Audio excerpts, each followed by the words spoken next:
what I'm talking about. Wait! Okay, now, from the beginning. Hit it, boys.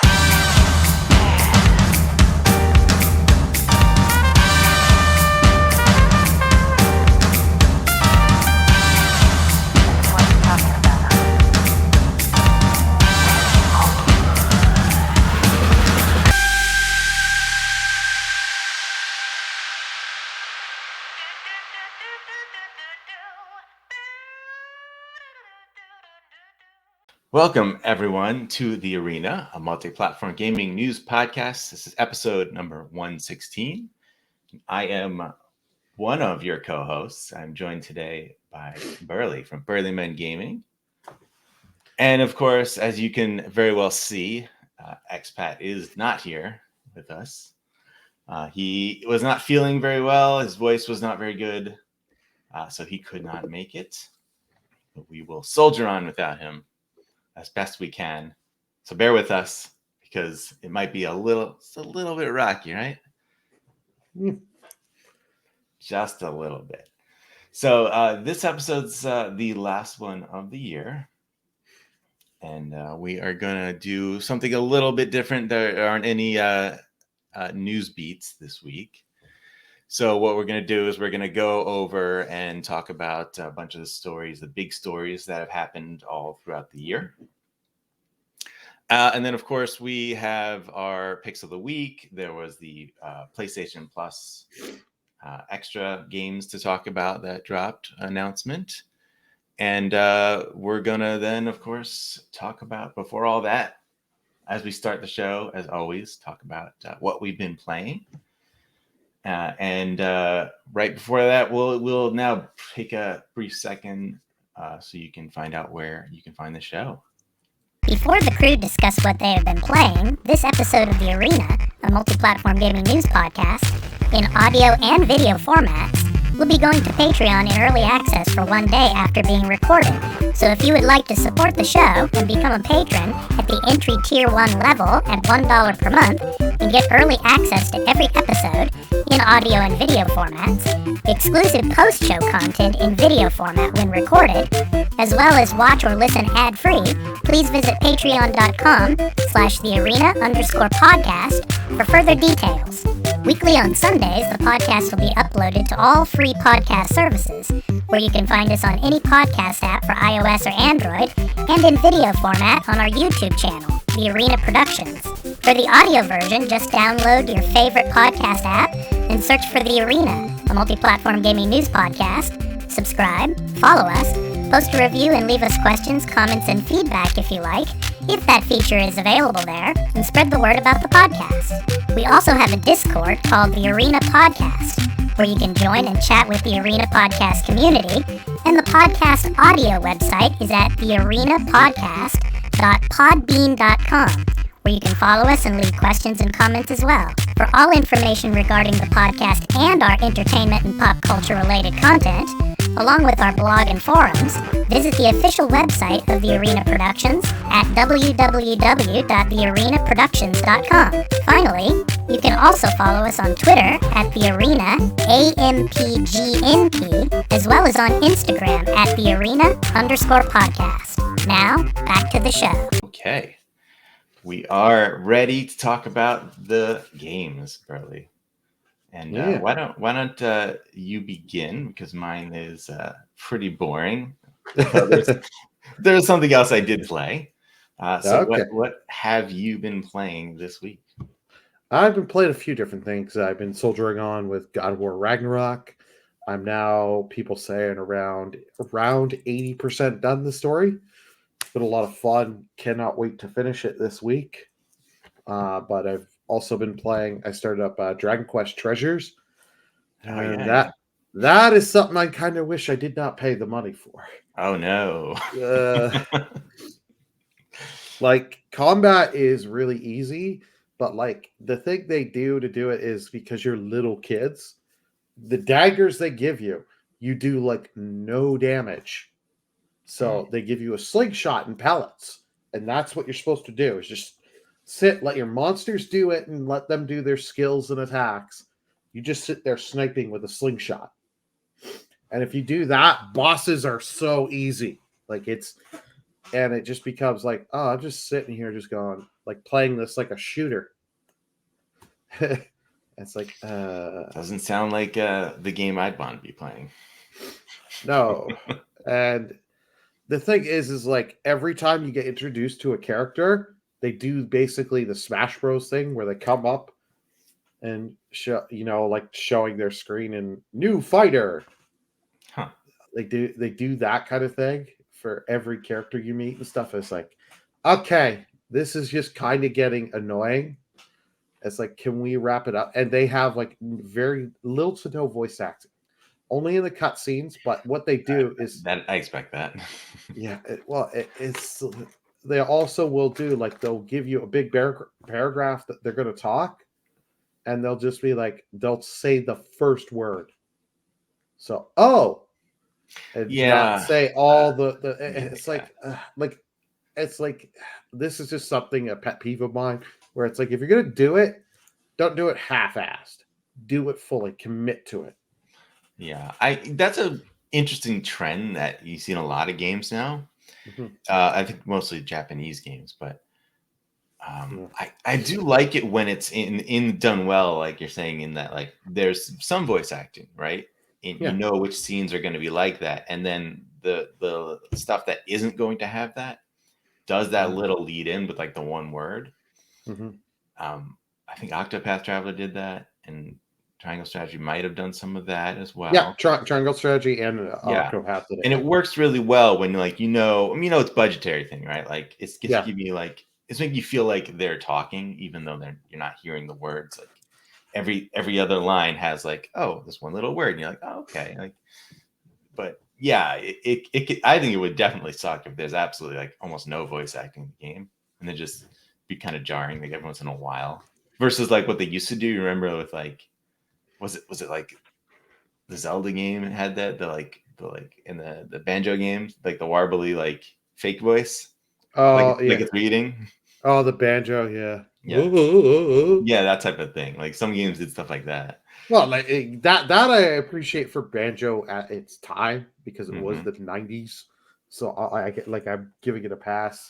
This is just like a Dragon Quest Treasure. Like I could only recommend like gameplay. It's fine. It's just like I'm kind of not caring, and I just stopped playing it pretty quickly. It's like maybe I'll come back and finish this, but I've got other games I could play and rather put my time into. And then also I've done a little bit more Mario Kart. Playing those new tracks is a lot of fun. I can't believe they have. What are these new tracks? Are they bringing in like still more tracks from the old games? They're bringing in more tracks from the old games, but they're also making new tracks based on real world locations. They had for London and Berlin. Yeah, okay. They have stuff for. They have a track for like Tokyo, New York, based on New York. And how do those feel? Do they feel like like full-fledged Mario Kart levels, or do they feel like smaller efforts? They're a little bit smaller effort, but not by much. Okay, they're good levels. Like some of them I like over others. I like New York. I like Paris. Tokyo can go suck it. Yeah. Tokyo. Yeah, I don't know like what kind of driving you're doing there, but it's yeah. All right, so that's it for you. Yep, that's all I've been playing this week. What have you been playing? Good. I have been playing, as you can expect, Persona 5 Royal. I'm shocked. Shocking. I'm almost done. I know I'm right about at the where almost the normal end is. I'm close, like that. I don't want to look into exactly because I don't know how it's going to play out at this point.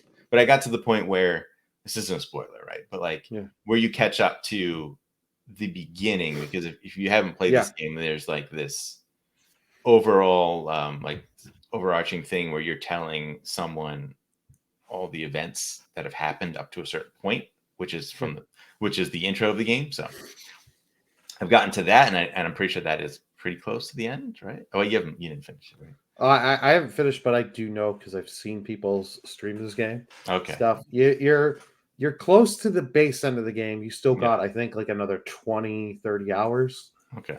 for Yeah, because you're playing Royal. So and I'm set up with the confidants to get the Royal extra palace there. So it's just great. It's a great game. I love it.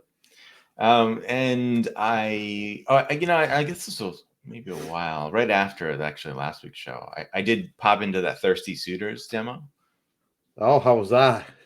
That's not great, I gotta tell you. I wasn't too enthused about it. Like stylistically, it seemed interesting at first, but I don't know. Visuals are okay. A bit.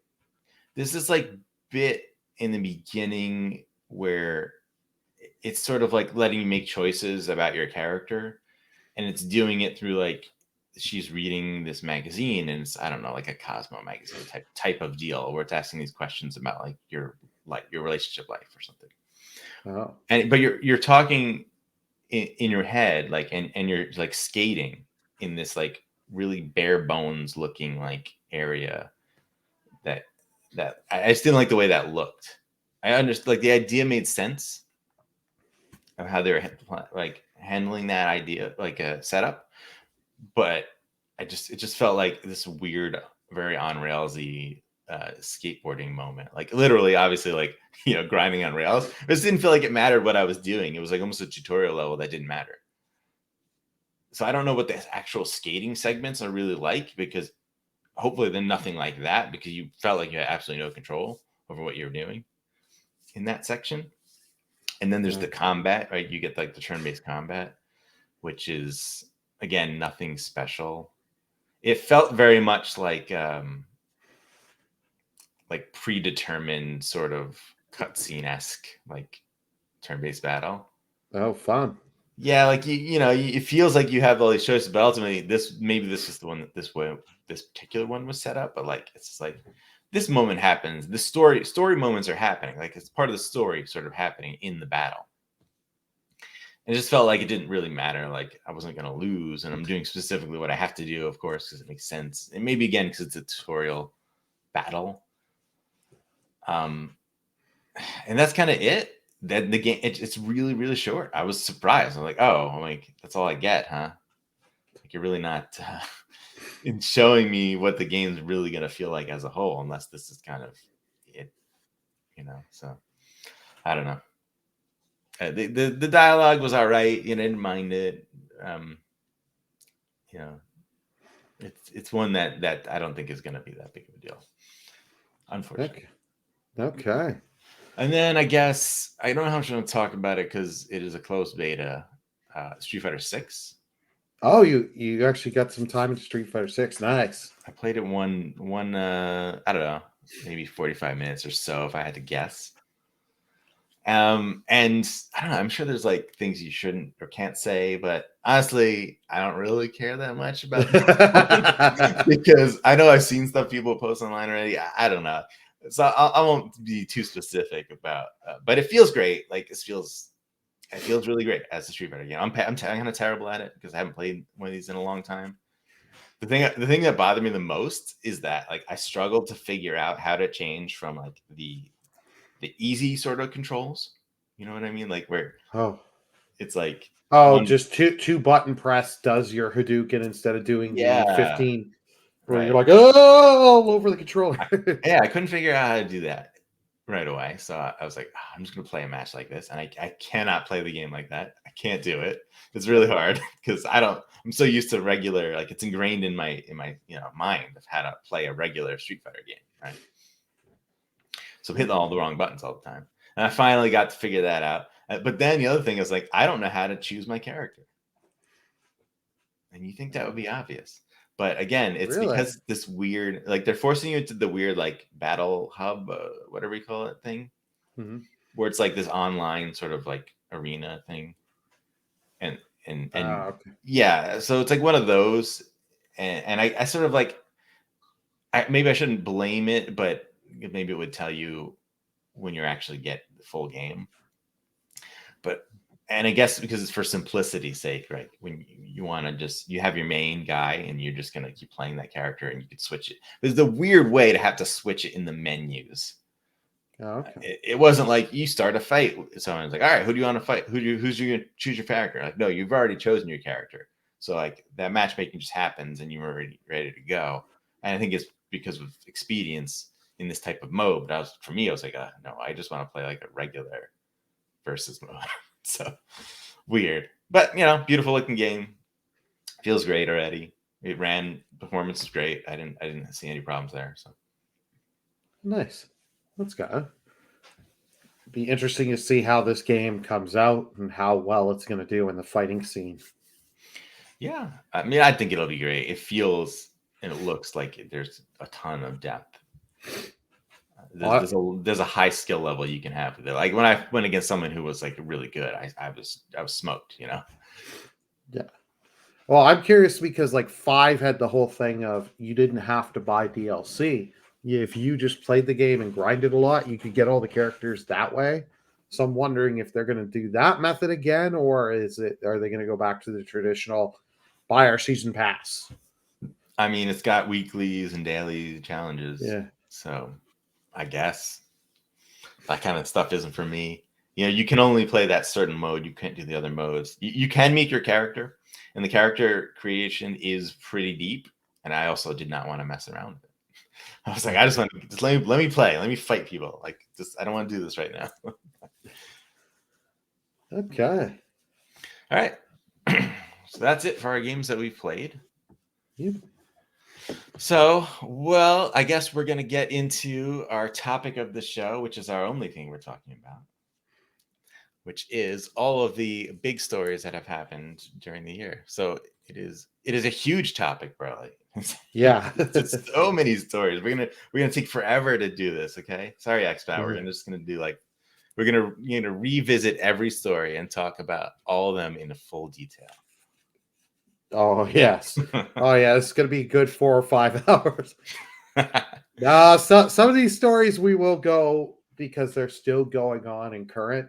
We will go longer. Some of these we're going to go pretty quick because there's just no point in going full detail because some of these stories were just a quick small thing, lasted a couple weeks, and then they're done and forgotten. Yeah, like they felt big at the time, and maybe they are still. They're very interesting, right? But they're not relevant. Some of these are still very relevant, which is cool. Yeah. And all of this, for the most part, we have this article from GameSpot. Credit to them for having 2022's biggest gaming news article. Do you want to begin then? Yeah, I'm just going to first add into here. So this is our logo for. Oh. Because of the way I have to do this, folks, I have to go big. Like I the way StreamYard works, I have to do it a certain way. You can't just add the images in. So I'm working with what I got here. But this is the thumbnail Expat had created, so I just figured show it off while we're reading through some of these stories and go to some of the other images I have. Yeah, he worked hard on that. We got to show it. What are you talking about? Exactly. So, from this GameSpot article, it's the end of the year, so let's look back at 2020's biggest gaming news. So we had a lot of different stuff. So the first real thing we have here is big buyouts. So 2022 was a year dominated by mergers and acquisitions in the video game industry. In fact, some estimates projections said 2022 was on pace to become the biggest year on record for major buyouts, with deals totaling more than $150 billion in 2022. Some of the biggest deals included Take-Two buying Zynga for $12.7 billion. That was one I honestly I forgot about that one. Exactly. Because Zynga's like, all right, I remember them for what they did Farmville, right? That was them. Yeah, they did Farmville. They didn't do Candy Crush. There was one big mobile game they did too. Yeah, I mean, because for me, like they're the Facebook games people, and I don't you know, I've been so far removed from that. Like I played a couple of Facebook games like when it was new because it was like a thing, right? It was at the time when it first came out. People are like, "Oh my God, there's all these like games on Facebook, and you can be social with them," you know. No. But yeah, I Zynga, man. Where are they now? Are they relevant as part of Take-Two? I couldn't tell you. Well, I think they're just like they were making so much money off like some of these. Like I'm reading, they're making like their one golf game made like 500 million. It's like okay. So yeah, of course there was the Activision Blizzard deal, Yep. right, for 68.7 billion. And we've talked that to death. I don't feel like talking about that anymore. So Yeah, that one. Yep, I got the image up. Yeah, this is one we're not gonna go as much as we want to go. You say a lot on this. What more can we say? Because it is just it's been said. We've done it like almost. I don't know how many weeks of the year we've talked about this, but there's just something because like it's just gonna keep going on, getting stopped, stopped, and it's like, this is going to be a huge thing in next year. How long is this going to take for this deal to go through? Yeah. Sony playing victim all the time. Yeah. Look, well, guess what? Next episode that we do, we'll probably be talking about it. So like, yeah, whatever. I mean, it's been like for the last couple of months, like almost every week, and it's tiring. So yeah, Sony bought Bungie, right, for 3.6 million. Billion, sorry, yes, billion. And this was a deal that I was like, what? It's like, why would you buy them? I mean, that makes sense because they do need some sort of first-person shooter presence, but then the way it was described, it basically sounds like Bungie has complete autonomy to do whatever they want. Yeah. So it's a strange one. You know, this is one where you can think of like Sony seems like a good guy in a sense of like, yeah, we're not going to make them do anything, but I don't know. I don't trust that, although I assume it's in the contract.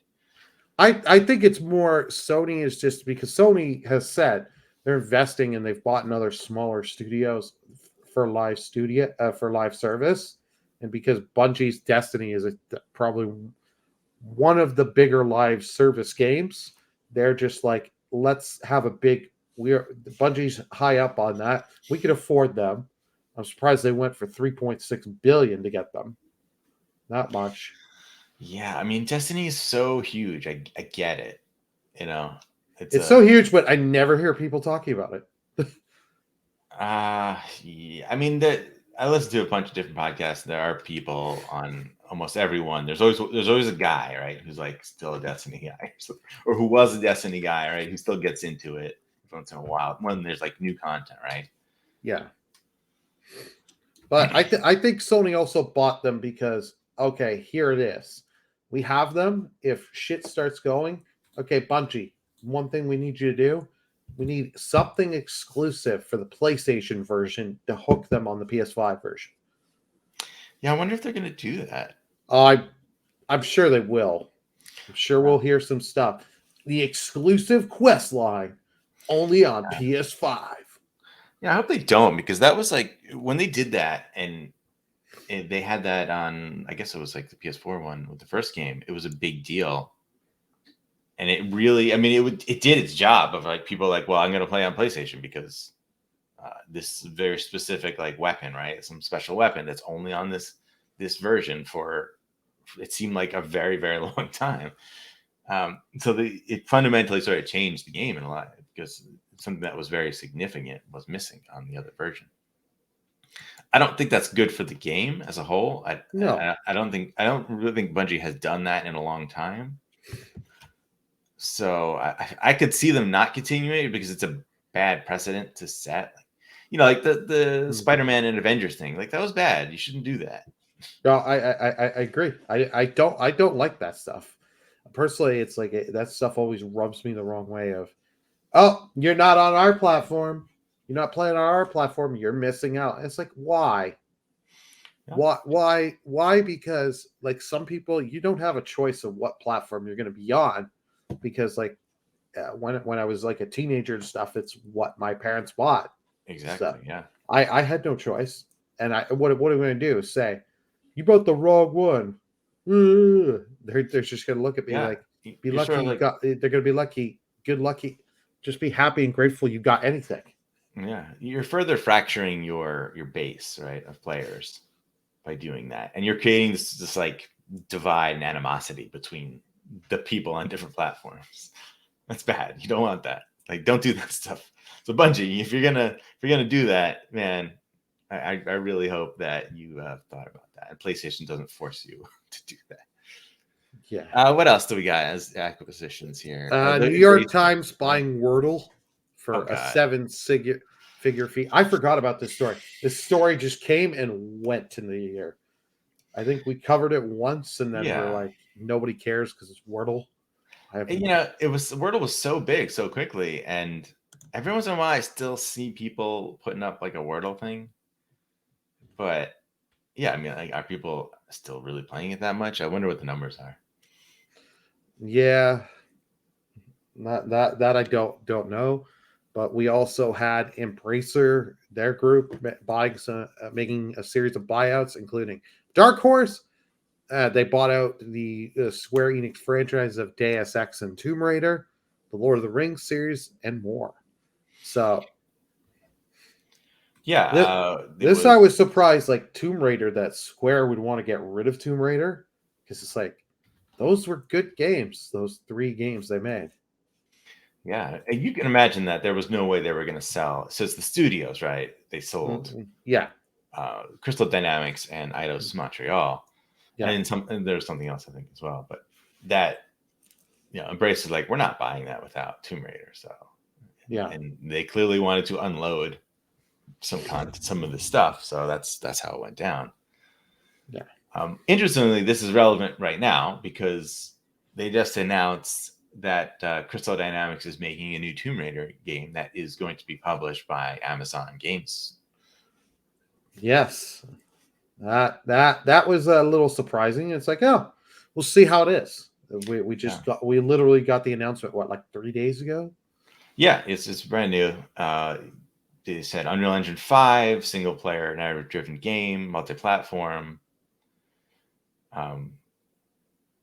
But also, what Tomb Raider are we talking about here, right? Are we Yeah, continuing the previous one? Are we starting over? Who the hell knows? I hope they bring back the actress Camilla Luddington, I believe is how you pronounce her name. Sorry if I butchered it in any way. Like, she did an awesome job in those 3 games, so I'd love to see her come back and continue on. But we will wait and see. Amazon's got deep pockets, so who knows? Yeah. All right. Let's move on. Yeah. So that was our buyouts. This one, we're just going to go kind of quick here. Game developers rallying support for Ukraine, because we did have earlier in the year this started the war between Russia and Ukraine. Yeah, we had John Romero make a Doom 2 level, and that he sold that for a relatively fair cost, and just people were buying it, and all the money went to Ukraine, which was nice. And there were like humble bundles, so many little bundles that just gave money to just quick, easy money to get sent to Ukraine. It was nice to see that the gaming industry doing stuff like that. Yeah, and there's obviously the games were delayed as well due to the whole incident, and they still aren't out, like Stalker 2. Yeah. Atomic Heart, I believe, is from over there somewhere. Yes. Yeah. And also, certain companies stopped selling their products in Russia. Like you had EA, CD Projekt, Red, Epic, Activision Blizzard stopped selling their games in Russia. Mm-hmm. It's interesting because I guess so. Call of Duty Modern Warfare 2 cannot be purchased in Russia. I'm sure there's ways to make it happen, but Well, they may have started early in the year and then have gone back on this. This I don't know for sure. Yeah, I would kind of think they wouldn't, because that conflict is still ugly. So Yeah. anyway, let's take the next step to the next big story that's still relevant, because Burley loves Oh, this thing. yes, I do. And the Steam Deck finally releases. I do have one. I have the middle model, the 256 SSD. It is a great little device. Valve, I think, really hit the head on this. They did this right. I know people are complaining about the battery, but for what you're getting, you kind of have to expect about the battery life. And it is a Yeah. good, if you're looking for a gaming PC, you don't want to spend a whole lot of money. This is a good little gaming PC that, because you can buy a USB-C dock, either the Valve one or buy yourself some of the cheaper ones. And I recommend the cheaper ones because, especially if you were in the US, you can buy a second charger from ThinkGeek for, or no, not ThinkGeek, iFixit for like $20. So you can get a dock in that pretty cheap and just use it as an actual gaming PC, put it in desktop mode and all that.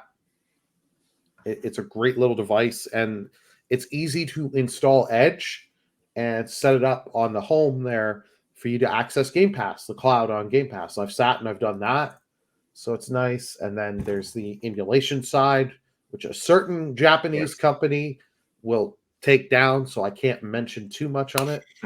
But yeah, Steam Deck. Yeah, and I was surprised that I forgot that it was this year that it came out, because there was so much like talk about it with pre-orders and stuff the previous year, and everybody waiting for it. Well, everyone was mad that they didn't get it as quick. Like, some people were mad because it took them a while. Valve did have some controversy because they did change on certain models that came a little later to help get the parts a little quicker. They changed the SSD, and it's a little bit slower.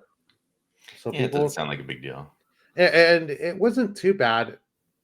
That there was a little controversy, but Valve should have the only problem is Valve should have came out at first and did this and said, yeah, this is what we're doing just so we can meet demand and get these out. Yeah, it's funny you mentioned the battery life, and those type of things seem super important when you're just talking about specs. And then once the thing has been out, and the same thing happened with the Switch, yeah, people don't really talk about it because you're just enjoying the thing, and the battery life is generally enough for the amount of time you're probably going to play it. Although I'm sure it's very annoying for some people. Like, people still probably will mention it. Like, and also with like the PS5, battery life on the controller. Again, people still mention it. Is it a huge deal? No, but yeah, people are still annoyed like by having to charge these things more often than they think they should. But it's not a huge deal. Well, where do you feel like Steam Deck is like right now? Because I thought it was interesting with the Game Awards, how they gave away so many Steam Decks. And Steam Decks are just readily available now. Yeah, I don't know. Do you think that they've sort of hit their market, and then that's kind of, they're not really, sales may have slowed down in any way? I don't really know. Sales, from what we've heard, have been good. I think it's hit the first early adopters, because not less and less people are wanting to be early adopters on this stuff, and I can't blame them. It's also some people, this device is best if you like to tinker a little. If you like to tinker and stuff, I do. I work in tech for my real career, so it's just. So to me, it's all stuff I like doing. So it made it easy for me to want to drop down and get this. I think this will sell more next year. It's just going to be, as more and more people use it and more of the library becomes better for it. Because there are games that say they're not playable or not verified, but they run fine. And then there are games that Valve is really hitting the pavement trying to get as much as they can to be playable. And the nice thing is Valve has websites that if you log in with your Steam account, It'll tell you the percentage of how much your library is playable, verified, and all that. So, which is nice so that way you're buying this, you're gonna how much you can play off the bat. And I've done loading off the SD card slot, the micro SD card slot. It loads fine if you load games on there. But yeah, you're going to want to use the SSD. I can't recommend the small unit. I recommend the middle or the high unit because those are the ones that have the SSD. People were a little mad that Valve, the way they put the SSD in, people are mad is like Valve's highly recommend you do not change the SSD in there because they put a certain one with temperature wise and stuff. It's like, that makes sense. I wouldn't open that thing up. I wouldn't open it. I've opened computers for so many years of my life. A small form factor device like this, it's like, no, I'm not changing the SSD on this. No, I did when I did computer tech stuff many years ago. There's a bunch of laptops that we worked on, and man, I tell you, someone like really wanted their laptop fixed, and we got a new motherboard sent, which is basically the entire laptop, right? Yeah. Like replacing that, oh my god, this is a nightmare. You do not want to do that. I've replaced boards. I've replaced boards on Windows laptops and Mac laptops. Yeah, I've done some of the replacing the displays. I hate those. I hate those because those ribbon cables are so easy to snap. So you really it's like doing open heart surgery. Like it is, and there's so many tiny little screws, and you gotta make sure you keep track of them. Oh yeah, and you gotta have a method of keeping track of that stuff because if you don't, you're gonna be in trouble. Get little bowls that you can put the screws in. That's what I did. So that way you can have them sorted. Yeah, so we're talking about laptops which are much bigger than this. So don't. I would never go inside this thing. Let me just grab it because I have it right here. And the one thing Valve did do right over Nintendo on this, they no matter what model you bought, they gave you a case. Good, yeah. And they showed you with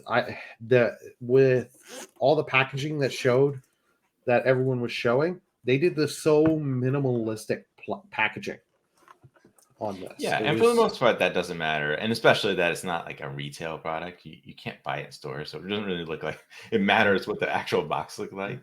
Oh yeah, the people were mad that the box wasn't that. It's like, who cares? It's like I don't care how the box looks. I care how this thing runs. And to me, it runs well. It feels comfortable in the hands. It takes a bit to get used to. And the fun thing is you play this for like 15, 20 minutes or longer. Then you pick up that Switch, just the basic or even the light. It's like you're holding nothing because this is so much heavier than all that. Yeah, so I'm sure we'll be talking about Steam Deck in the next year at some point. It is still a very relevant device. It's been very successful, but I'm curious to see how it goes into year 2, right? Well, Valve has announced they are making another model. They're not upping the specs really. Right. They're improving battery, and there will be some screen improvements. The screen to me is fine. Like you get the best screen on the highest model, but it's like I have the mid tier, and I'm happy. Yeah. All right, let's move on. Yep. Got a bunch of stuff here. Alrighty, the game of the year, Elden Ring, makes a splash. So we had Elden Ring finally came out. It first got delayed early, just before the year had started. Because originally it was going to go into in January, but then got moved into end of February. And this game just came and destroyed. It just like poor Horizon had no chance. Oh my god, I can't. It's actually pretty sad what happened because I mean it happened before with Breath of the Wild, but Horizon actually still sold really well the first game, and it was a big success.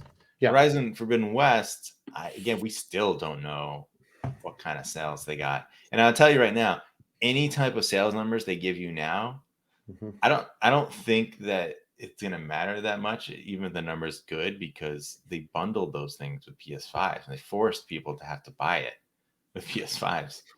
Like there was a good chunk of time where like the only available PS5 was bundled with Horizon. Yep. So yeah, they're trying to get those copies out there for sure. I don't think it did terrible, but I think it's just a number that they will not look good compared to the previous game, right? Okay.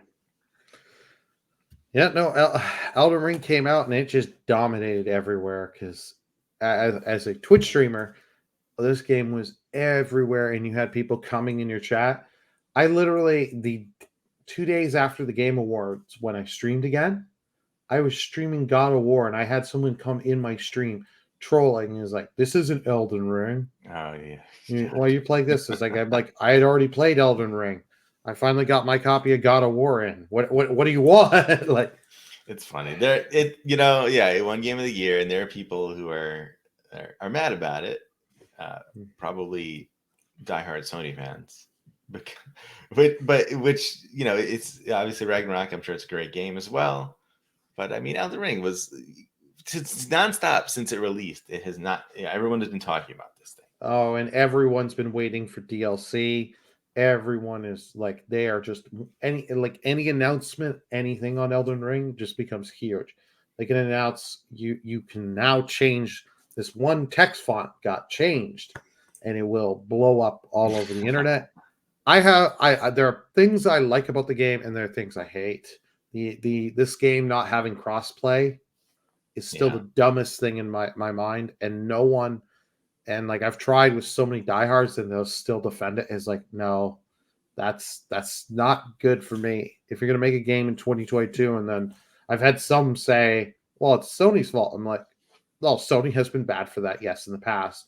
But if I was From Software, I would just, if it is Sony's fault and Sony holding back, say it. But since they're not saying it, I can't necessarily blame Sony if I don't have all the information. So I gotta blame. I have to blame them. Yeah.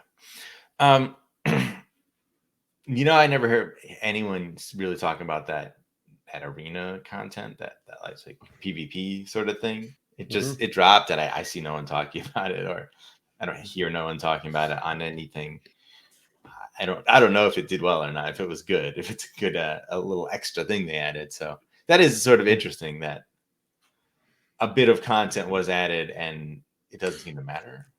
Yeah, well, this was the kind of content that Souls players are not caring as much about. I'm taking this. Shout out to Fryman14. He was with us when we did the Game Awards recording, and as he said, because he has played a lot more of these Souls games than I have. They did this with a Dark Souls 1 for the PC release. And it was not very well liked. Okay. So, all right, let's move on. E3, man. Oh, I guess maybe we just switch off on these stories here. Yeah. So in March, the ESA officially canceled E3 of this year, of 2022, and but then they announced that they were going to return for next year. And back to the full in-person event for 2023, and it's going to be organized by a different group, which is Reed Pop, who does PAX.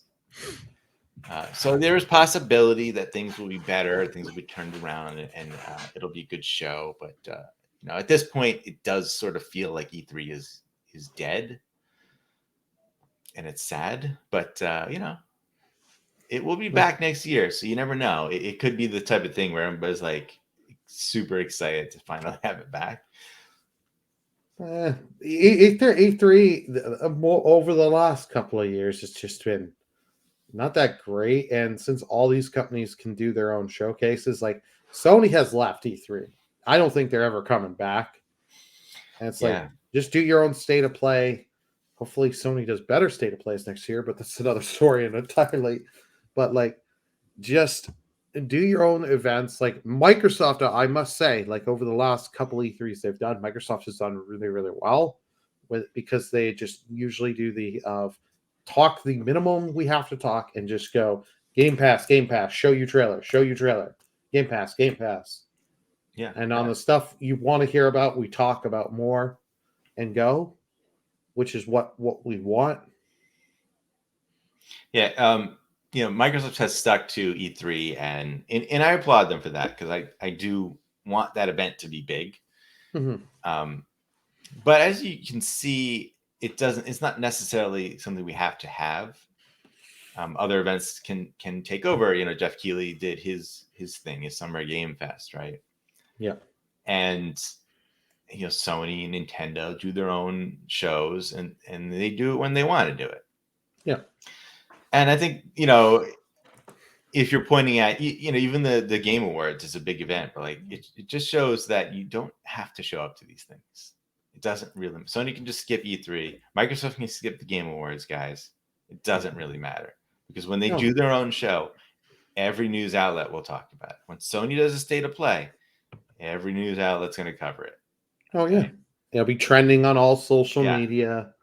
Right. So whatever you do, if you're any of the big three, and honestly, if you're any of the other big publishers as well, you're getting that coverage. Your EAs and Ubisofts, Activision. Like, if you're doing your own events, you're getting coverage. Square Enix even, but their events are never that big, so maybe they don't get as much coverage. But well, they're still anytime, Ubisoft, for example, when they do their I think their forward events, they call them. Yeah.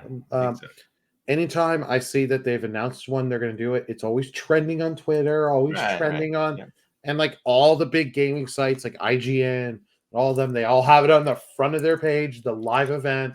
Exactly. So it's it's just the only matter of it's big. It's just a matter of what gets announced and what gets shown off and what you care about. Yeah, E3 is a coming together of the industry, and I think it's more important as a physical event where connections are made, people meet, deals are made, right? Or just, conversations are had with people that you may not normally talk to, right? That stuff is important. And as far as announcements and things go, that can happen any time of the year now. It's very obvious. You can do that whenever you want. Yep. All right. What do we have next? We got EA and FIFA breakup. I know this really hits close to some people's hearts. But yeah, so FIFA was reported asking for a massive fee of $1 billion for EA to keep using the FIFA name, and the game publisher opted to simply walk away. And it's yeah, I understand EA, because they probably were getting, I'm just going to use a random number here. They're probably getting, let's say, 30 million to use the FIFA name. And EA's yeah, probably they want to up. Okay, we'll give them a bit. We'll go to 50. But then they're no, $1 billion. And EA is no. just because we recycle a lot of stuff doesn't mean we're going to give you more of the cut. That much of the cut. I'm thinking Austin Powers Actor Evo. It's $1 billion. A billion. but at first it was $1 million. That's not a lot of money right now. Yeah. That's FIFA. They're oh, what we're paying them, that's not a lot of money right now. Let's up that to something crazy. Let's ask for a stupid amount, and it's so EA walked away. It's now next year going to be called EA Sports FC. So it's going to be interesting how that goes. EA holds separate licensing agreements with some of the thousands of the players, teams, and leagues, and more. So EA claims losing the FIFA name won't be important in terms of the representation for the beautiful game. Time will tell. Yeah, it's. I don't think it's gonna matter. I think the game will sell just as well as it always does. There'll be a few people who are "What happened to FIFA?" And then someone will slap them, "It's FC now. Don't worry about it." Yeah, this was just okay. I'm just curious to see, because now are we going to get some of the other companies, because FIFA, there's not a lot of other sports companies that are going to want to line up, and if you're going to go to them and be we want $1 billion, they're going to be I don't know if we can even sell to make $1 billion on this. So no one else can. That's the thing, because you got that which they just renamed too, right? The Pro Evolution Soccer, which is now something else. I forgot what they named it. I can't remember. Yeah, that happened too. So yeah, I mean, I think EA called their bluff, and now FIFA's got nothing. And I really feel like next year it's gonna look really. They're gonna like, oh man, we got nothing out of this, and it didn't hurt them at all.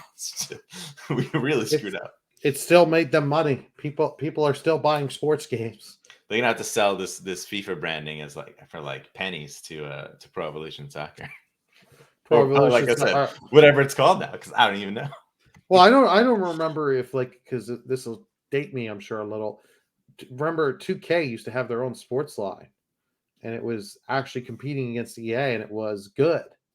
Yeah, at times. Uh-huh. So it's like I don't even know if they're still around doing that stuff. So it's like I don't even think you could have them to compete. Well, there's NBA 2K, right? That's their big one, and they do WWE 2K, but they stopped doing soccer, NHL. I don't think they ever did soccer. I'm not sure. They might. Baseball they stopped, and whatever else. Football they stopped a long time ago. Okay. eFootball, that's what it's called. It's called eFootball. Great name. What a great name. Next year it'll be eFIFA or something. All right. Game developers seeking to unionize is something that was starting to grow this year. And we had groups like Raven Software at Activision starting to unionize, and then a team of BioWare QA developers. Workers at Nintendo also attempted to unionize. I don't know how that one went. Which is great. And this started sort of a chain of other, companies or, teams looking to do this. And till today, where you have all of the ZeniMax, right? QA, which is Bethesda and every other studio with them, voting to unionize soon, actually. The vote, I don't know when it is. This was announced like maybe a week or two ago. Yeah. So that vote's going to happen soon, and that'll be a really big deal if that happens. Yeah. How the Nintendo one went down, I can tell you. The person that wanted to we want to unionize. Who's that person? Get him. And he was never seen again. Oh, no. Bowser got him. Yeah, Bowser got him. Yeah. Doug Bowser. Yes. Kirby, suck this one up. You're so cute, no one will blame you. Yeah. No, it's good to see more studios unionizing and all that, and like Activision Blizzard getting the one law firm that are known for union busting and all that. It was like, my God, like just the lengths people will do because they are afraid of unions. Yeah, they are so scared, and it's like to do all this stuff. It's like, yeah, I mean, it's a big deal that Microsoft said in the obviously influenced by them trying to get this deal of buying Activision Blizzard through regulation, that they are going to remain neutral on any unionization effort, which to some people it might not sound like a very strong stance of saying, oh, we're just going to be neutral. But I tell you, the difference between like we're going to go hard and try to bust up any chance at all of a union starting versus not doing anything is huge. Okay. Yeah. Just saying it's fine. If you want to do it, go ahead and try. We're not going to get involved. That's awesome. That's actually how it should be. Yeah. So why don't we did you have anything else you want to say on that? I was going to say I was just going to move to the next one. Yeah. Why don't we actually jump to Netflix? Yes. There were a few stories here we're skipping for just because they're ones that are forgotten. So we got Netflix going into game. They're hardcore going into gaming. Now they're really diving in. The company has been laying the groundwork for some time and reached new levels in 2022 with Netflix games for mobile. Subscribers have access to a growing catalog of mobile titles to download, launch from directly within the Netflix app. So they're trying to diversify like their games. They're saying have no microtransactions or ads. We'll see how long that lasts. This is like them getting into mobile games is like, yeah, it's great. They now have 6 studios to work on mobile games, and they're trying. There's rumors they may be going for a big budget PC AAA game, and it's like, oh God, no. Yeah, we shall see. It's they're interestingly recently we finally got the trailer for Valiant Hearts 2, which is now an exclusive to Netflix games. Yep. I do wonder if that will end up showing up in other places later. And also, this is something that maybe you didn't see, but so Kentucky Route Zero and 12 Minutes were both added to Netflix games. Okay. Sorry, go ahead. I was going to say I didn't know 12 Minutes. I knew Kentucky. Yeah. And 12 Minutes, I really enjoy, but I think that's a game that would work. That would make sense for this type of platform. Yes, those kind of games I say work for the platform. Yeah. And then it says also that TMNT Shredder's Revenge and Vikings Valhalla, I guess it says spin-off is coming to Netflix games. So, TMNT, that makes sense. A short little beat 'em up. Yeah. So look, they're getting some titles like from other places that we know, putting it on the platform. They have a couple exclusives, and they're building bigger stuff. Maybe it becomes a thing. I really don't know, but it is a player to watch now. Yeah. Like I understand them going into this. This just doesn't excite me because it's like most of these games are like, okay, I'll play this quick, play this once and I'm done. One quick session. That's just like I don't really use Netflix much. I'll be completely honest. Yeah. So it's like I don't pay for it. I bum off another person's account. Yeah, I mean this is a push into mobile gaming, right? We can't forget that, and that's not hitting me, so I can't say how significant it is. But obviously, mobile is huge, right? We know that. Oh yeah. And I'm surprised when I hear numbers about like how many people watch things on Netflix mobile, and that's where this lives, right? I don't see this ever because I don't ever watch Netflix on my phone. I just don't ever do. My daughter does now because she knows how to play with the thing, and she'll find the Netflix icon. She'll turn on Netflix, and she'll be on the phone with some Netflix stuff on it. But like me, I never watch anything on my phone with Netflix ever. Oh. So. Yeah. All right. What do we? Let's jump ahead to PS5 Price Hike. This one. I don't need to read this out. But we know that they raised the price pretty much everywhere, right, except for the US. And it was a fairly significant price increase, I would say. In Canada, what was it? Since you're there, you probably. In Canada, give me 2 seconds. I can pull you. The original disc version went from $629 to $629 US dollars or Canadian dollars. I don't know why I must have had like a stroke there.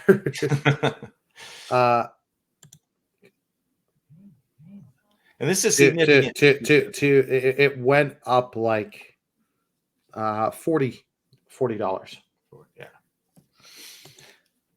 So that's before the tax and all that.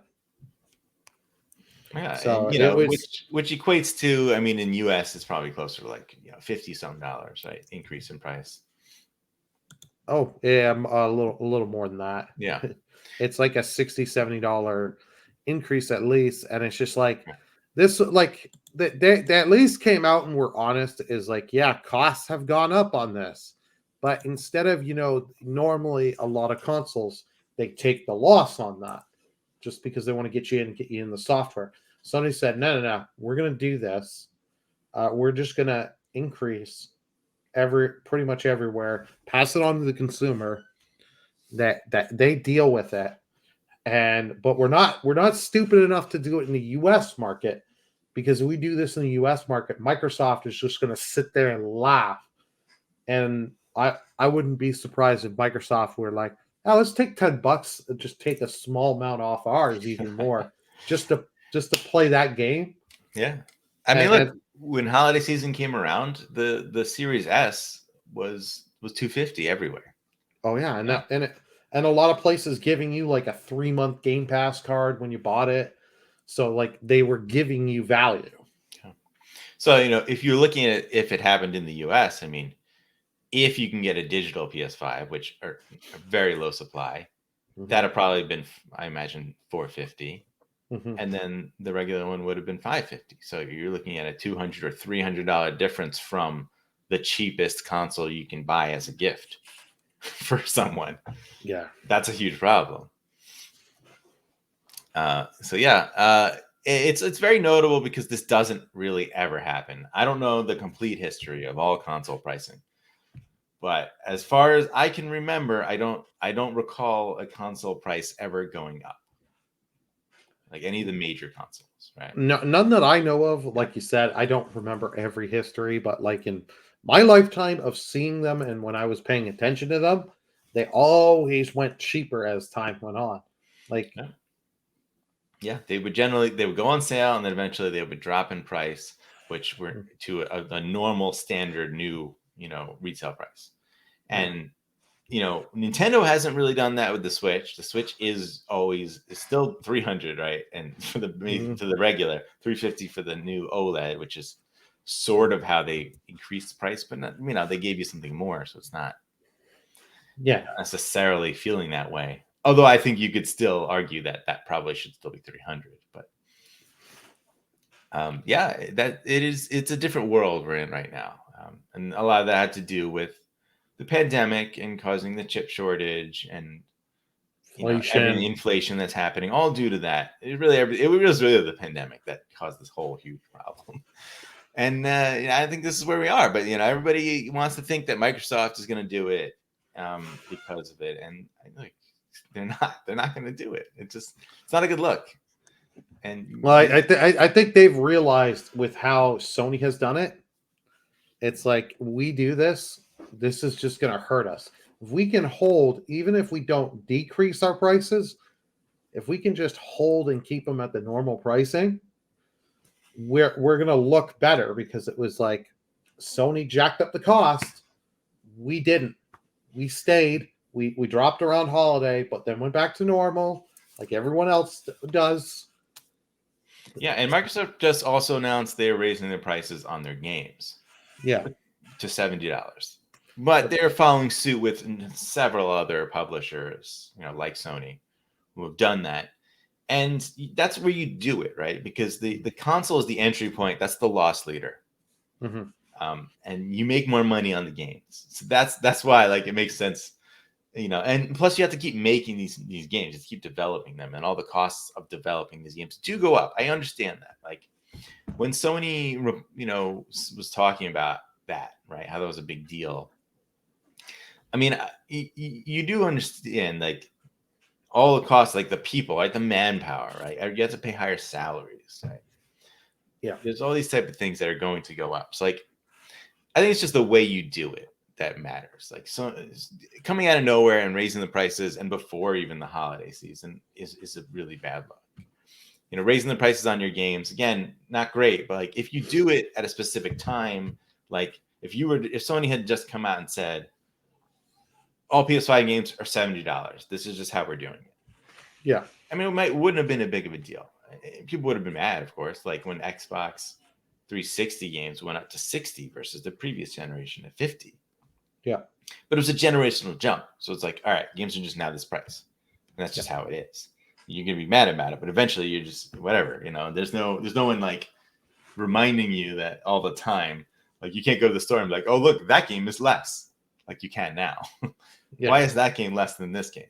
Now I have to think about, well, did this game cost more to make? Why I shouldn't have to think of these things. So, and then that's not really what this is about. This is about the hardware price. And, we might see other hardware things go up. We saw it with Quest as well, Quest 2. Yep. But we shall see. Let's I, move I on. was just going to say before we move on, who buys Microsoft games? Just get Game Pass. That's how I do it. I ain't buy. That's what sold me to come back to their stuff. I was like, I'm tired of paying full price for these games that I play and just never touch my system. And it's like, Game Pass, much better. I mean, it's But- fantastic. I would love Sony to have a somewhat equivalent of, where's So We'll would talk- I, and so would my wallet. Yeah, we'll talk about their releases for PS Plus Extra later. But I keep saying, where's Ratchet Clank, man? It's a year and a half now. When are you gonna drop that on your service? That's probably easily in the top 3 of PS5 games. Yeah, it doesn't make I don't understand. Like, how long are you going to wait to put that on your service? But anyway, let's go. Stadia. What happened to Stadia, Broly? What happened? Stadia. So we finally got the news of Stadia is dying. In September, they shutting down the service. Stadia is publicly launched in November of 2019, led by former PlayStation Xbox boss Phil Harrison, with Google setting up teams of studios to help build it. All this came to an end in September when Google announced to shut down Stadia due to a lack of interest from the community. The service was billed as a console replacement and will officially go offline January 18. And they are at least offering refunds and stuff like that. And then some of the people that had played a lot of like Red Dead 2 and stuff on there, developers are helping them to get their saves and stuff off the platform, which is nice. I can't believe they're giving refunds. That's wild. Like, they're basically saying, yeah, this is we screwed up. This is terrible. I'm sorry. But remember, like, some of the games they launched with, like Final Fantasy 15, you were paying full price on there, where you could have got it on the console Steam for like $20 at that point, because the game had been out for years. So people, and it's like, I lost access to my product. The thing was, like, Stadia had so many different things that just were when it was coming out and getting to be released, it had so many knocks against it. The giant thing is backed by Google. For those that don't know, Google kills a lot of things. There's a website devoted to what has Google killed.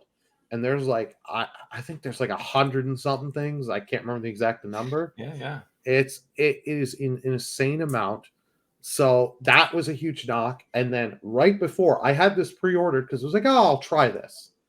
Because you got like one free game if you pre-ordered the special controller variant. It was like a special blue. It kind of looked nice. Mm-hmm. But then they changed things on it. They were like, well, actually, for the first little bit, you can't do this. You can't do that. You can't fully stream everything. I was like, what's the point? You sold me on this service.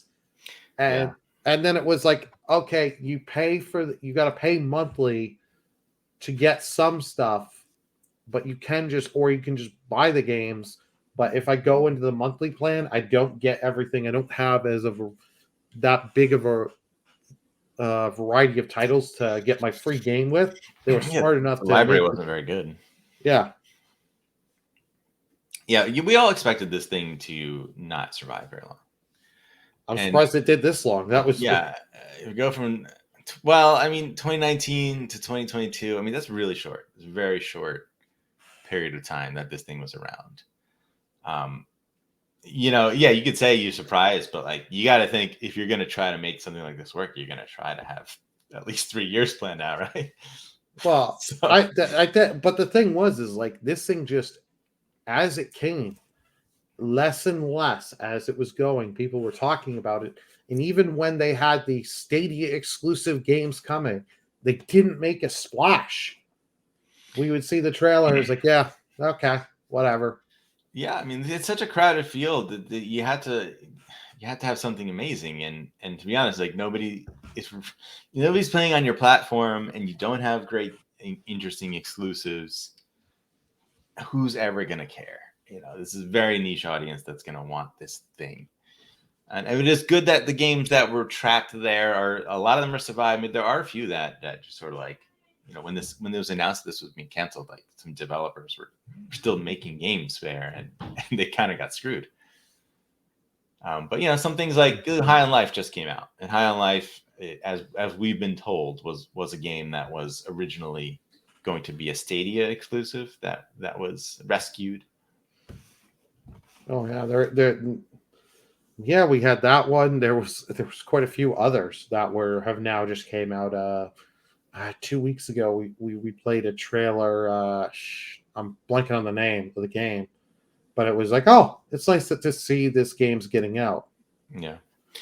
So yeah, Stadia, goodbye, farewell. Yeah. I hope Google gives this tech to other people, because I heard after like a year or two, they got it actually down pretty well, and it's like, sell this tech to someone. Like, yeah, the real problem with it though, and maybe there's ways to work around it, right, with the tech, but like the games are running on a Linux based, hardware or OS. Yep. Which, I'm sorry, but people don't develop games for Linux. Just don't. Steam Deck runs Linux, but guess what? Those games are most of the majority of those games are running through like Proton, right? Like yeah, Proton, that compatibility layer. There's another one, but I know Proton's the most commonly used one. So yeah, so you shouldn't have done that, and you probably should have made like a physical console too. Well, yeah, like you might have been able to get into the market if you did that. I don't think they could have gotten a market. I think it would have been not as bad, but it would have been another Ouya, if you remember that. Well, I mean, Ouya was like an indie thing, right? They didn't have a lot of money behind them. But I don't think Google wanted to put the money in this. I don't think they really wanted to drag the money in this. I think they said, you have 3 years. If you don't make a splash, you're gone. Yeah. And it just they didn't start out well on the get out of the gate well. And on that note, speaking of things that didn't start all that well. And also ended pretty quickly is G4 shutting down. Yep. I guess I'll read some of this. The Gamer Focus TV network G4 had a promising run in the mid-2000s, was ultimately taken off the air. Mm-hmm. Comcast resurrected the network in late 2021 for both traditional linear TV and online. And gotta tell you, I don't know. I assume this was on actual TV, like a cable channel, but that sounds like a lie to me. It sounds like nonsense. I was gonna say, I've never heard anyone really talk about it being on cable, anything like that. And they then announced it would close now as of October 22nd when they announced this, effective immediately. Mm-hmm. Simply put, the network did not get enough traction to warrant staying online. They said Comcast said viewership is low. The network has not achieved sustainable financial results. Certainly not what we hoped for, and as a result, we made the very difficult decision to discontinue G4's operations effective immediately. And I saw this coming from day one. Once I saw what the production value they were putting into this, I was like, I don't know how you can spend all that money. I don't know where you're going to think you're going to get this audience who's going to, what are they even going to, what is the monetization of this even? I don't know what your plan was. Yeah, that was the thing. They just threw money. Like when you saw it and you saw all the money it's been now coming out, what they were spending and shit, is like, no, you don't need this. And at this point, it was too little too friggin' late for G4. You resurrected G4 because it had a name. That's why you resurrected. You brought in some YouTubers to bring in their communities and hoping that was going to be enough to, the G4 name, get people excited, bring some YouTubers, communities in. But it just never took off. Like I watched some of the stuff and some of it was okay, but it's like there are so many other YouTube channels that are built up and like that people are just going to go to for their news or to see this. And like that studio, how they wasted so much money on that. It was like, why wouldn't you start off with a basic studio? As you become profitable, be like, okay, now we can do this. Now we can do this. Make goals for yourselves. And the problem is they also, like, a lot of the employees, they didn't get a proper notice they were fired or let go. They were shutting down. They literally found out on Twitter and stuff when they were announcing, we're shutting this down. It's just, and that is so brutal and so bad. And it's like, why? Mm-hmm. Like this, Yeah. this shouldn't have been resurrected. Okay, if you're gonna do it, why would you go so stupid like this? This just seemed like dumb executives in a room being like, "We can resurrect this. We know what gamers want. We're hip. We're young." I'm not even sure. I almost think part of it was like there was a push, right? Somebody had this idea. We want to really bring it back, and like there's this big fan base. Look at all these people who want it back, and they pitched this idea, and there was some executive who was probably like, yeah, like you're saying, sort of almost like what you're saying, right? Who's like, yeah, that would be great. Games, we could get into that. This would be great. And didn't really think much of it after that. Just greenlit it. And man, I mean, because of the reason I watched some of it a little bit when it first launched. I'm like, let's see what this is about. But very quickly did I realize, I'm like, I already have my source for this stuff. I don't need another source for it. And this isn't a source that I think is giving me anything more, or I'm not more into this particular crew. Or giving you a unique perspective and thoughts on it that you're going to care. There's some nostalgia factor for being someone who used to watch the original G4, but it wasn't enough for me to care, and I very quickly stopped watching anything from them, and went back to the places I was already watching. So it's a sad thing that happened this year, but honestly. It's going to be a footnote. People are barely going to remember this. Well, people are going to, the people that remember it are just going to be like, remember when those idiots were resurrecting that? That was just the dumbest thing ever. That's all this going to be. It's all going to be mocking. All right. We have, do you want to talk about this Bayonetta thing, or this I'm doing briefly. Do real quick. Yeah.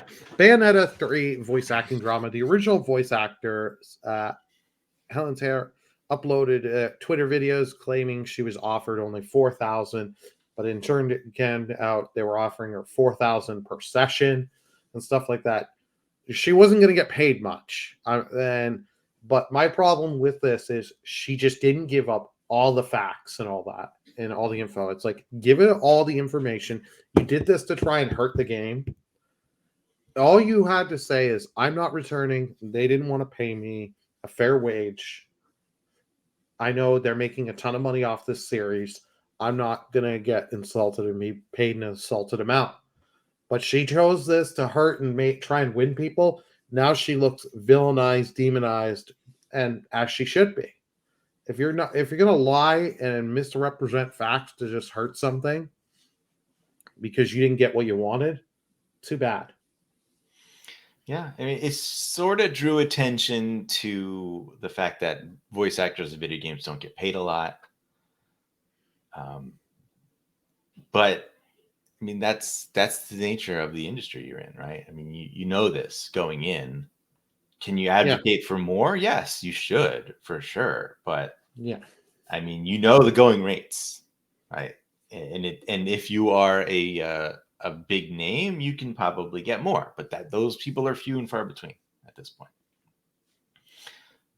So yeah, let's. I had the one other thing I wanted to mention because I think I don't know how big this is going to be, but I felt it was big when it was announced, which was Riot Games having this deal with Xbox Game Pass. Yep. And this is relevant right now because this just actually launched. So these benefits are currently available if you want to sign in. Yeah. So for games like Valorant, Legends of Runeterra, Teamfight Tactics, of course, League of Legends is one of the big ones. And then Wild Rift, which is also League of Legends, a smaller game. You will be able to get unlocking basically all of the champions, right? For all of these games.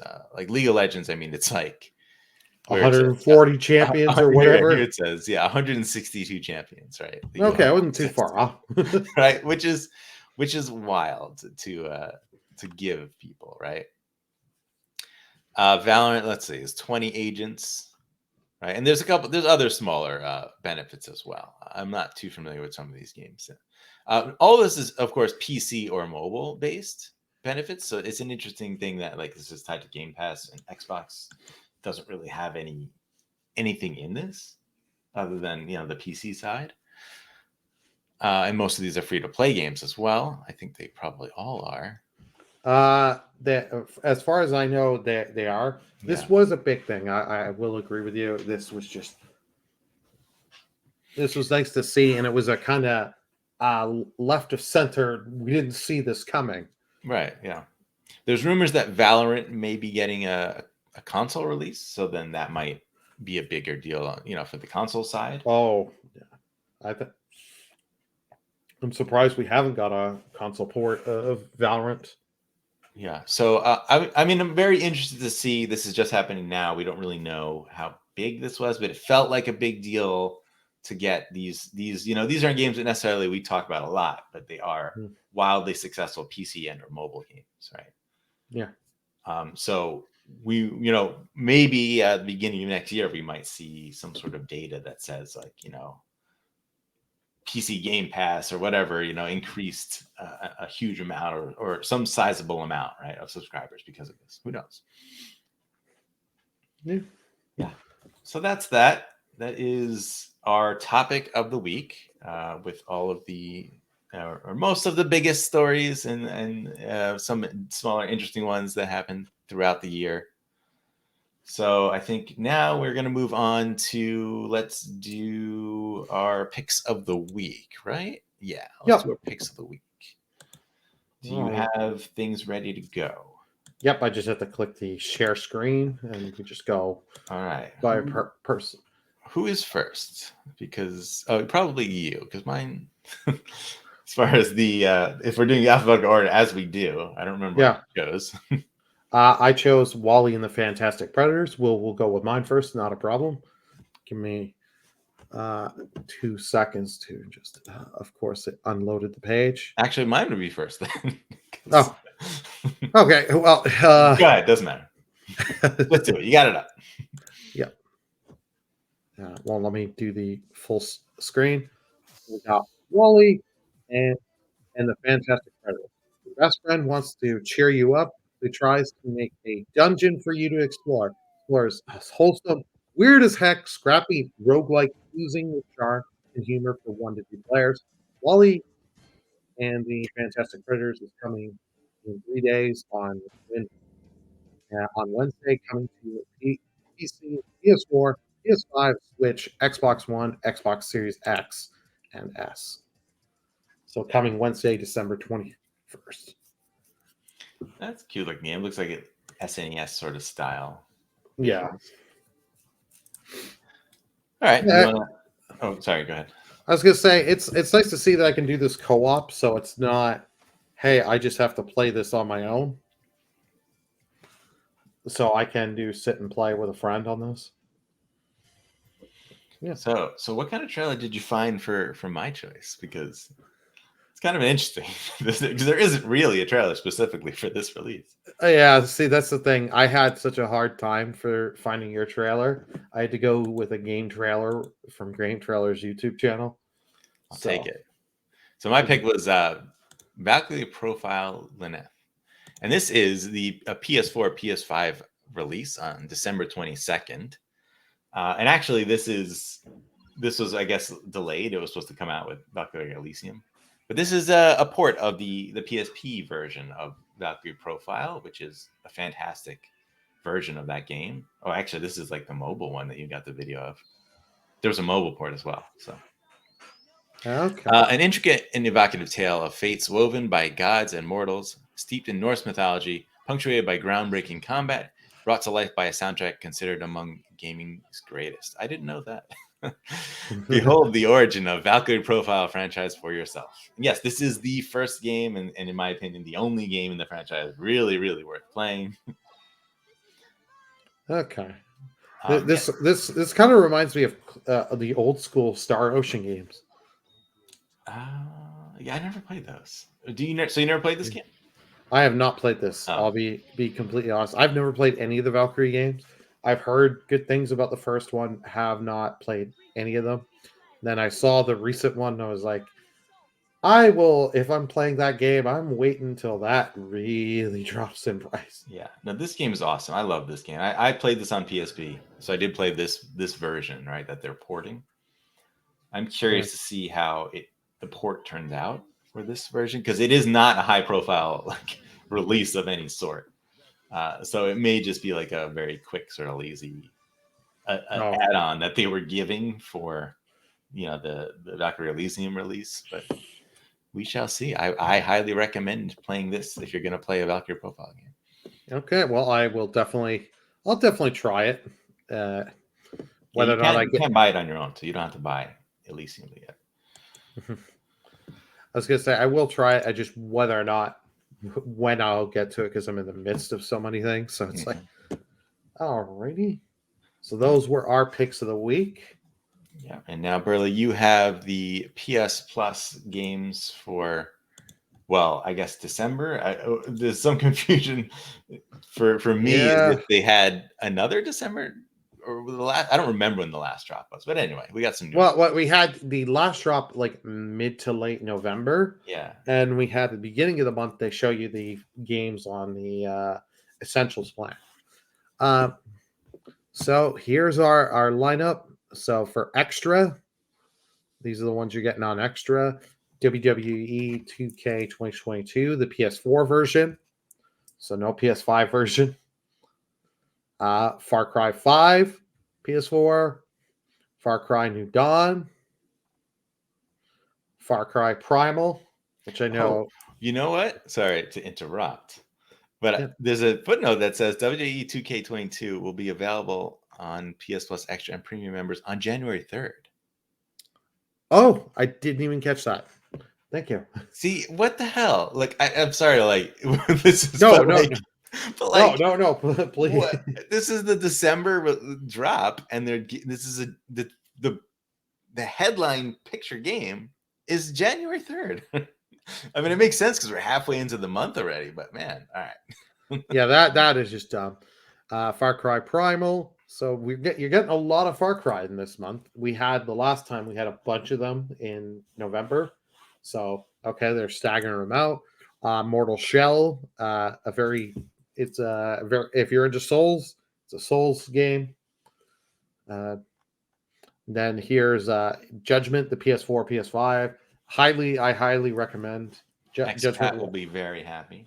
Yes, Judgment 1 I really like. Lost Judgment is better, but it's nice to see that they're giving you the PS5 version if you have it. If X was here, he would say, everyone, check this game out. You should definitely play it. Yes, and if you're going to play it, seriously, don't play with the English voice acting. Play with the Japanese, because it moves better with the mouth and everything, because they have the actual guy that they use to model the face after the actor, Kimura Takia. So, and I've played both in the Japanese. It's great. Yakuza Like a Dragon, I've been told so many times I need to try this one, because this is the turn-based one. Yeah, I loved it. I highly recommend it. I would say play it in English. No, you choose. Either one's good, I'm sure. I've heard the one song from it, and I really do like it. Yeah. Ichiban's theme. Okay. I don't remember off the top of my head, but yeah, I mean, it's a fantastic game. Yakuza 6, The Song of Life. Yeah, they've put a lot of the other ones on, so it makes sense they put 6 and 7. Middle of Earth, Shadow of Mordor. This was such a great game. I love these games and the sequel, so that's awesome. Yeah, I have not played the sequel, so it's nice I have a way to play it. Oh yeah, you should, man. I think the sequel is better. Sorry, I love the sequel. I had a lot of people tell me the sequel was good, but it wasn't as good. Yeah, I think it is actually the better game, and the only reason people didn't think so at launch was because of those weird microtransaction things that were in it. The Pedestrian. So we got that coming to PS4, PS5. Yeah, that's a cool one. Yeah. Evil Genius 2, World Domination. I remember seeing this image so many times, but never played it. So getting it to PS4, PS5. We also getting Adventure Time, Pirates of the Ecrodon. So this is a turn-based RPG. This was actually a game that was on the old PS Plus, the PS Now service. Oh. So it's coming back onto this. Ben 10 Power Trip for PS4, PS5. Gigantosaurus is the game, PS4. The Disney Dino Tail. Ooh. So I have a feeling if I put this in front of my nephew that's about 2, he's gonna go run around and go nuts. Pillars of Eternity 2, Deadfire Ultimate Edition. I've heard really good things about this, but for something like this, I've heard it's better to play on a PC than console. Yeah, probably. And you know what's interesting? It's Obsidian. This is an Xbox owned game at this point. Nani means what in Japanese? All right, let's get to the rest of these. Worms WMD. I believe that was a PS Plus game at one point. Escapist 2, PS4, and now we're getting to premium. Ridge Racer 2 for the PSP, the advanced. So, right on. Who doesn't love a little bit of Ridge Racers? Heavenly Sword, PS3 game. Now, this is a game I've wanted to try, so it's nice. I don't have to buy a PS3 copy and dust off my PS3. Oddworld, Abe's Exodus, a PS1 game, finally again. They did a remake of this last year, Soulstorm. So it'll be interesting to try the PS1 version. Soulstorm was a remake? Yep. I did not know that. Okay. Yeah, because it's a remake, reimagining of the of it. Yep. I've never played any of those games. So. Yeah, because it also tells you in here they're super addictive Soulstorm Brew. See, I played the original one through demos back in the day on the PS1 demo discs. I just didn't get it as a young kid. I didn't get it. And then I played Soulstorm last year, and it was like, oh frick, it really gets hard. Mm-hmm. And it's like, okay, I'm getting mad, I'm getting frustrated, I don't want to play this no more. Pinball Heroes on for PSP, and that is it. The extra side, not so bad. The extra, I think, has got a good variety. Premium, what the heck? They are shitting the bed on this. Yeah, you know, it's slim pickings on those classics, and it's crazy how they cannot get better games. I think they can get better games. It's just a matter of they don't want to pay, they don't want to try. Could be. This is the Nintendo method of don't try, don't really put too much effort. Nintendo hasn't been putting too many games on their service. They were saying on this, like all the marketing, oh, we're going to give you the classics and all that. You didn't even try. This is something Sony needs to address, because it's like, I know so many people, it's like, oh, I thought I'd be playing like Crash and all this and all these other games. Yeah, some of those I know are going to take a while to come, but Sony should at least be saying, we're reaching out, we hear you. We're trying to make deals with these studios and companies to get these on the service. It's going to take some time. Yeah. Be upfront on it, because them saying nothing is just hurting this. And then I think this was the first PS1 game, Abe's Exodus, we got on the service in like 3 months. So it's like, this is pretty bad. Yeah, I mean, they have a good relationship with Square Enix. I don't understand, why aren't you trying to get a bunch of great PS1 games on there? Get Final Fantasy 7, 8, and 9. Yeah, I mean, I would say Valkyrie Profile, but now you don't even need to, because you got that coming already. Yeah, I know you sell the PS1, the emulated PS1 version with some enhancements for 7, 8, 9. Right, that's the thing. Throw them up. It hurts you none. But like, grab the things that you can't get elsewhere, like Xenogears, right? I'm pretty sure you can't get that anywhere else. Yeah. Or Legend of Dragoon. There's so many games that they even know. Yeah, Where are the Twisted Metals? Yeah. Like there's so many games they own, they're just sitting on. Get Vagrant Story. Come on. Yeah, Vagrant Story, so many Threads of Fate. Okay. I wanted to give them credit for WWE 2K22 of like, you got a game that came out in the same year coming to your service, Mm-hmm. But actually, I can't give them that credit because it's coming out in January. So by the time this game is on the service, it will not have been the year it released. So yeah. Sorry. Yeah, that is such a just a shot. You almost got there, guys. Good job. That's to get you in, but then when you're like the January 3rd, you're like, people are gonna wait and be like, it's $20 on the Black Friday or Boxing Week sale. Yeah, right. What does that game cost right now? It'll cost that much on those sales, so it's like, yeah. Like some of these I will try, but it's just like the WWE, that was just why you didn't want to put it in big bold letters or anything because you knew it would get people mad at you. This is something I'm hoping 2023 they really like something like a fire under their butt under this service, because this service it needs to be overhauled and they need to get better games. I would love day ones, but I'm not holding my breath on that. Stray is the one and only example. Yeah, so I just looked it up. That WWE game is $20 right now on sale. What did I tell you? Like, yeah, that's the thing. So it's like, all right. So that's the PS Plus games coming soon.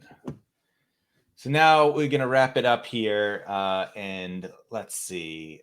Programming announcements. Weekly episodes of the podcast will be returning on January 7th. The morning show will return on January 10th. Enjoy your break. Yep. Early and expat. We're going to do an Avatar 2 recap discussion. I don't know when, because personally, like, I don't know when I'm going to be able to see it. Probably not until January. So I don't know if you guys want to do that. We'll see how that goes. No. I'm crossing over the border later today. You and I'm just going to kidnap you and we're going to go to the theater. Oh, okay. I mean, that'd be great. Then I'll have an excuse. Like my wife will be very scared for probably at least 4 hours it would take. Don't worry. I'll call her and be like, your husband has been taken. He'll be back after he watches Avatar. And she'll be like, what the hell? All for the content. Yes. All for the show, the arena. Then Willow Season 1 recap discussion in January. And The Last of Us HBO Max series we'll be talking about eventually once that begins after January 15th. And now let's just talk about what we're going to play, or Burley, in your case, stream. What do you got? Well, I'll be doing some more Mario Kart tomorrow for me. Sundays are Mario Kart nights. So that'll be a lot of fun. Continue playing and racing there. This week I'm hoping to get through God of War, finish the story. God of War Ragnarok. So it's probably going to be next year, early next year. We'll have the God of War extra tank. So okay. That sounds good. I'm just going to keep playing Persona 5 Royal, and I don't think this is going to probably be anything else I'm going to play. I still want to mention, I always want to mention Chained Echoes. Like, I really, really want to play it. And reviews are fantastic. People are saying great things about this game. So I do want to play that. But again, I will probably take a break from the doing one log JRPG to go to the next one. Yeah. So Plague Tale Requiem will, if I finish Persona 5, which I don't think it's going to happen. Well, actually, no. Sorry. Yes. By the time we are back, I will have finished Persona 5 for sure. For sure. You heard it here, folks. We're going to hold them to it. Yeah, no, I'll get that done. And then I'll probably have started Plague Tale Requiem. So, all right. That is pretty much it for the show. We do have the indie recording artist spotlight to go over. Right. Before that, just like to thank all of our listeners, our supporters, Thank Expat for being producing all of this on every other episode except for this one. Yeah. Well, he does all the he does all the editing and stuff. Like, we'll help out with topics and stuff like that. But then, thank you, Expat, for all the awesome work you do on this. Yeah, it's been great doing the show for another year, and can't wait to see what happens next time. Yeah, I can't wait for next year. It'll be very interesting. All right, so this week's spotlight, indie recording spotlight, is on Zach Nelson, an exceptional composer of infectious but thoughtful songs. Zach Nelson of Melbourne, Australia, delivers a post-rock sound that is purely his own. His infectious but thoughtful style has earned him awards for his film and broadcast scores from around the world. From his album titled A Star on Top, and the song is called A Christmas Adventure.